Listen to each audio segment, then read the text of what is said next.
Yeah, for sure. Let me take Warren Buffett, for example. Warren Buffett is an American billionaire investor.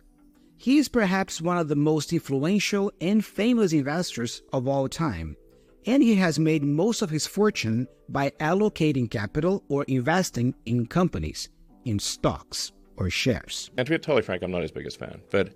When you are frank, you speak with honesty. Here's an example. I can't remember the last time that you invited me to your house for a cup of coffee. Even though my wife is godmother to your only child. But let's be frank, you never wanted my friendship. And to be totally frank, I'm not his biggest fan, but...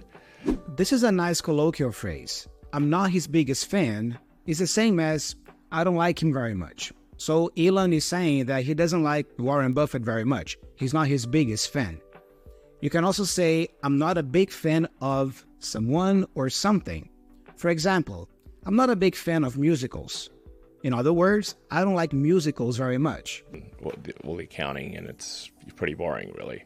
All right, we have the word accounting here. Notice that we have the and-T combination there. Usually, especially in American English, that T goes away, so we pronounce the N instead. So instead of accounting, we hear accounting. The first A there is a schwa sound, by the way. And the accounting, and it's... the accounting, and it's...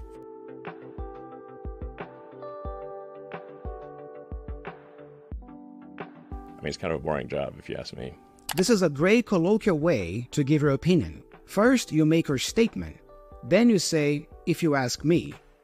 For example, this movie is pretty boring if you ask me. In other words, this movie is pretty boring in my opinion. Here's another example. I understand, but what kind of best man would I be if I didn't offer for you to have it here? Pretty shitty one, if you ask me. You know, it's still a thing that's important to figure out, like which is a company deserving of more or less capital. When you are deserving of something, you deserve it. You've earned the right to have that. For example, since you got good grades, you are deserving of some ice cream. In other words, you deserve some ice cream. Notice that to be deserving of, I'm using deserve here as an adjective. You are deserving of something.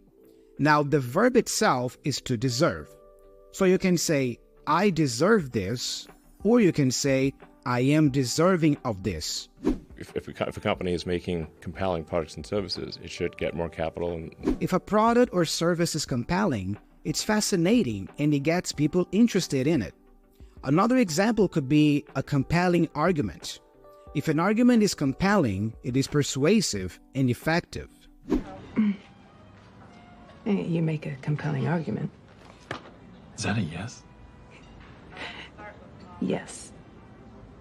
If it's not, it should get less or go out of business. If a company goes out of business, it closes or ceases to exist. Here's an example from The Office. And I can't help but look at all of your wonderful, beautiful faces and think, how could they do this to us? What? How could we do what? That's nothing. Repeat Nothing. that. Nothing. You deserve to know. I didn't say Michael, come on. anything. Know something, We're Michael. going out of business. What? You are kidding me. Well, there's a big difference, too, between someone who's making an incredible amount of money. First of all, we say N incredible. So the N for N is joined with the I for incredible. And then the T for amount, remember the N-T combination there? The T goes away, I pronounce the N instead. And then remember the of preposition can get reduced to a schwa sound. So amounta.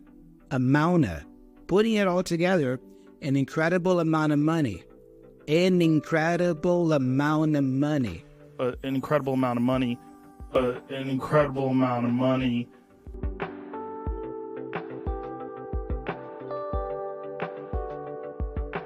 Versus someone who's making an incredible amount of money by investing in companies or moving money around in the stock market or doing things along those lines.